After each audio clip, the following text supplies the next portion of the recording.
Hey guys, and welcome to the Round 8 preview for Saints TV. Moving on from last week's sort of average performance against GWS, we're back at home, back at Marvel Stadium Saturday night, and we're playing the reigning premiers. And it's gonna be an interesting game because they're not travelling that well themselves. I think we're above them on the ladder. They've had a few bad losses this season that I guess caught everyone by surprise. They lost badly to Brisbane in round 1. They lost badly to Port Adelaide and weren't that convincing against a team like Gold Coast last week, who got within 13 points in that last quarter when they were blown away early. So they let Gold Coast back into the game. I think we can go into this game with a bit of confidence. I know when we look back on last week, we started really poorly, but after the first quarter, when you kind of, erase the first quarter out of your head, we were 37 points down in that first quarter. And for the rest of the game, we only lost by +7. We lost the game by 44. We were 37 down at quarter time. That's where we lost the game. For the rest of the game, we were not bad. We kind of worked our way into it. We had our opportunities in the third quarter, and we didn't take them, as I've talked about in my review from last week. But we move on. We're back at home. We're still 4-3. We're still in the top 8. So I'm excited by these ends. Let's talk about them. So basically, the players that I thought were going to come out did. Namely Joyce was a bit unlucky. He copped a very red-hot Jeremy Cameron, copped 6 goals. And Brown, to be fair, has been good all season, and everyone was surprised that he even was dropped in the first place. So the fact that he's back in is very important. Darragh Joyce makes way, as I said. Luke Dunstan comes in, so he had 32 disposals for Sandy. And that was something I posted during the week. I was curious to see what people think of him, because the perception of Dunstan is he's going to rip it at Sandy, but he's not going to be that good when it comes to AFL standard. And so far, that's kind of been proven. But I can see that if we can back him in, we can back these guys that work hard for Sandy, and they clearly they believe that they're good enough, then give him a go. Because Dunstan's a big body. West Coast have a lot of big mids. They're, strong, mature bodies. It's what kind of got them the flag last season, and they're very fit. So we need players like Dunstan's caliber to come in. We need him to get a lot of the ball. If he does what he does and he gets 32 at Sandy, comes in, gets his chance, gets 14 and lays 1 tackle, that's not good enough. You go on again. He needs to get 20 plus. That's the goal for this weekend. We'll see after the game on Saturday if he can reach that. But I think it's super important for our team to have a spread of players that can do it and not just rely on the Seb Rosses and the Billings every week, but also important for his growth. He needs to go to that next level. We've seen Billings do it a few games this season. We've seen Gresh do it. There's every chance that Dunstan can follow suit. Akers has taken a few games by the scruff of the neck. I'm looking forward to seeing Dunstan come in and do that. And the forgotten man that I've really enjoyed watching last season, and we haven't seen any talk of him, any footage of him. I know big raps around him, but I see him being really important in the long term for us. And his brother's a very good player. He's Ed Phillips. I think Ed Phillips is a workhorse. He's clean with the ball. He's clever with the ball. And he has serious endurance. He's quite fit. And even the few games that he played last season, even his first game, he looked like he was pretty comfortable with the pace of the game. And that's something that you can't say for a Hunter Clark, who, coincidentally is the one to make way for an Ed Phillips. Jonathan Marsh has been dropped, so I thought it was a bit unlucky that he was dropped. I thought he did a few good things in the forward line, but probably isn't up to scratch in terms of fitness. I think in terms of size, he showed the speed. There were a few instances where he, chased and they could not get the ball off him because he surrounded his body and he's so big. But it looks like we're going a bit more mobile. I think we're a bit too top-heavy last week. I think that allowed GWS to run out of our forward line, out of their defence too easily. But in terms of having, Dunstan, Ed Phillips, these are the sort of guys that can rotate mid, go half back, even rotate forward, and allow, the guys like Gresh and Billings to rest forward if they need. I think that's really important for team balance, and I think that's why we were so good for the first 3 or 4 weeks, is that we weren't top heavy. We used our hands, we ran in waves, we used our leg speed. And having players like Marsh, although he is quite big, he's fast off the mark, but he's not going to last the whole game, and that's clearly what happened last week. He started well early and then died out. In terms of West Coast, Chris Maston is omitted. Not that it really matters to us, but they're the reigning premiers. We should take into consideration who they've brought in. Chris Maston is out and Jake Waterman is in. So, not a player that you would be too worried about when it comes to West Coast. They've got obviously stars all over the pitch. They've got, Josh Kennedy and Jack Darling. They're the two that always give me nightmares every time we play West Coast. We never seem to hold any of them. One of them always seems to get off the chain. We've got Nathan Vardy in the ruck, so it's going to be interesting with Rowan Marshall because Vardy's quite mobile and likes to move around the ground. They've got a very settled backline with McGovern and obviously Shannon Hearn, but I don't see any reason why we can't take them on, run them off their legs and go for it. And I think that's something we've missed the last couple of weeks, is that dare, is that, fuck you mentality almost. We've been too scared to go and take the game on, and that's kind of hurt us. And even Richo in his presser, he said the last couple of weeks that, when there's the chance to pull the trigger, to cut inside, to take those risky kicks, we don't do it. And we haven't spread at all since that Melbourne game. We looked amazing with the switch in that game, and we haven't used it since. So with a team like West Coast that love to do that, love to possess the ball, similar to GWS, it's going to be a tough battle. But I think these are the sort of games we want to play. I'm of the belief that even though we've been poor the last couple of weeks, I love the fact that we've played the Adelaides, we've played the GWSs, we're going to play the West Coast, the reigning premier. We're going to play the runner-ups in Collingwood next week at the MCG. So we're playing the big games where we want to. Marvel, MCG, against the big teams, against the good teams. So that's the only way we're going to get better, the only way we're going to get experience. And I'm super excited for it. I'm going into it with a fair bit of optimism. I think that the last couple of weeks we were a bit down.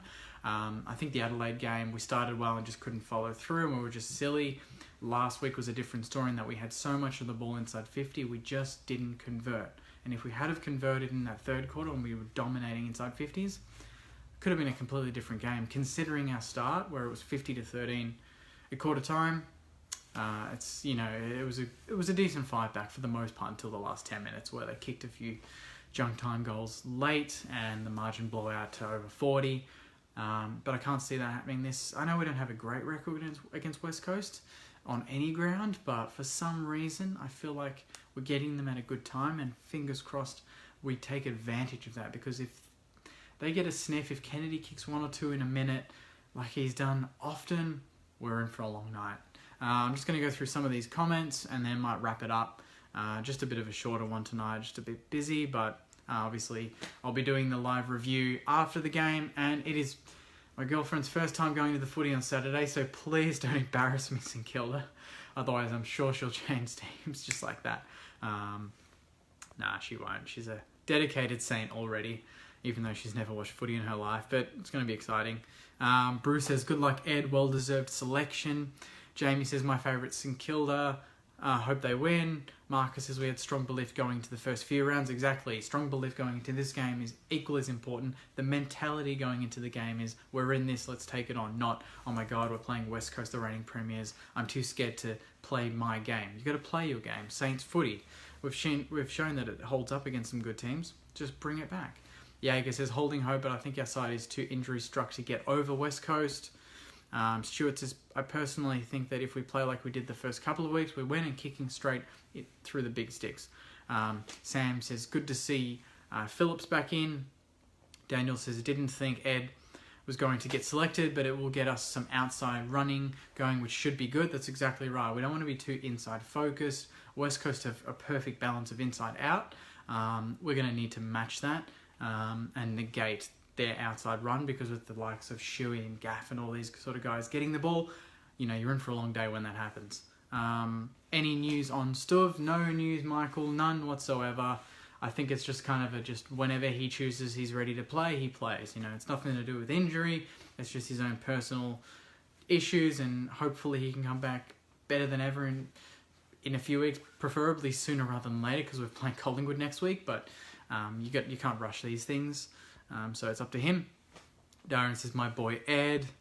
And Luke Shuey. What about Robbie? When will he get a game? In terms of Robbie Young, Nick Hind as well. You know, these two names that I constantly bring up every week. They've got so much leg speed. I feel like like I've said before, there must be something that they're not doing right in terms of training, or in terms of structure, in terms of fitness maybe, that's just not quite at the standard that coaches want for, you know, at an AFL level. And perhaps, you know, maybe a year ago, without the likes of Brett Ratton and Brendan Lade in the coaching lineup, we would have played them and they would have been underdone and we would have not seen the best of them.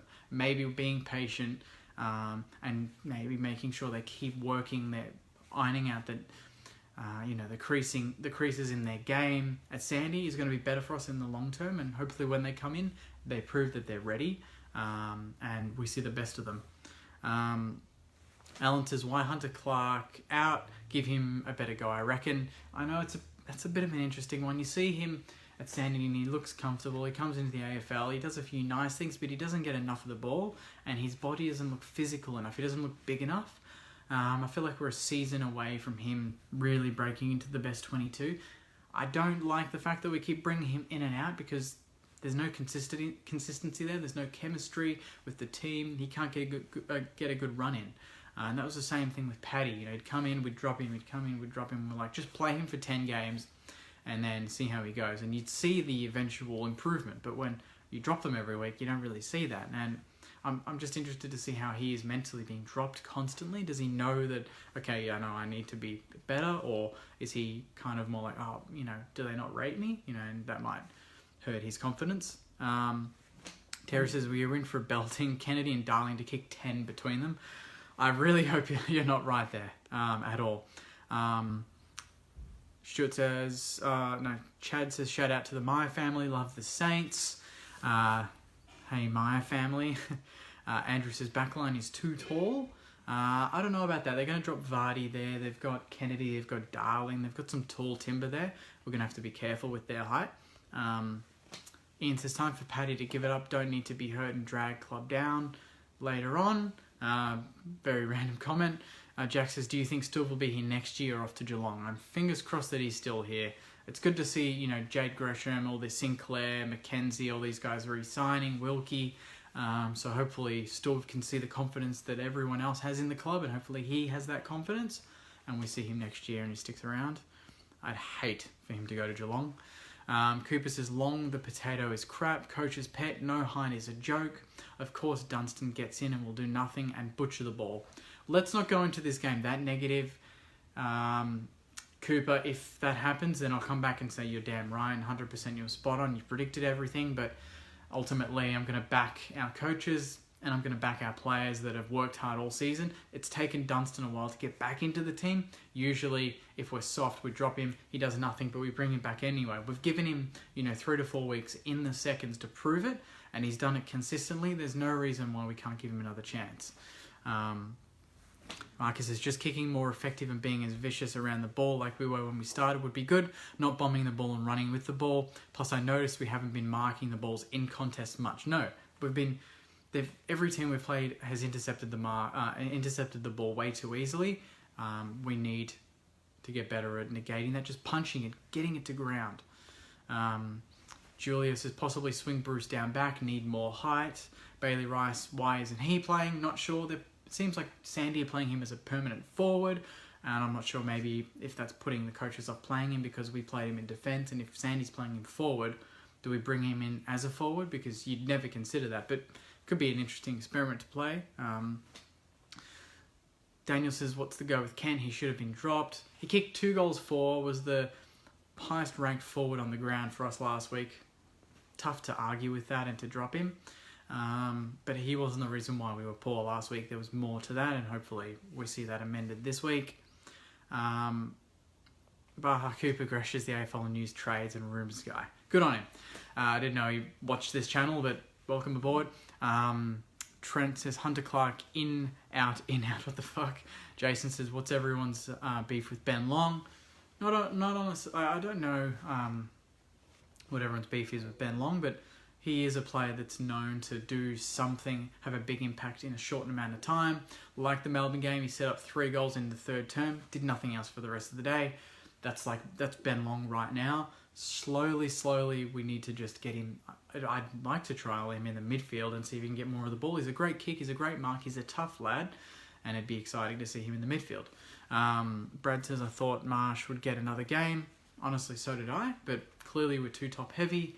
Ian says, good luck Saints, hope you get the points. On that, I'm going to leave it there, guys. Thanks for watching. Keep the comments coming and I'll respond to them when I can.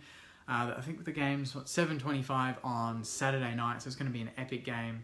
Can't wait to go, and fingers crossed we get the win. And a win against the reigning premiers, that could really set us up for a big month. We're getting through that tough grind of playing those really top teams. If we can beat West Coast and go into the Collingwood game at the G with some confidence, it'd be amazing. And then the season starts opening up. We get a bit more of an easier draw. We get Carltons. We're yet to play those sort of teams. North, Bulldogs, get those sort of fixtures going and pinch, can't even talk, pinch some games there. Then top 8 could be a chance. Anyway, guys, I'll leave it there. Thanks so much for watching. Go Saints. See ya.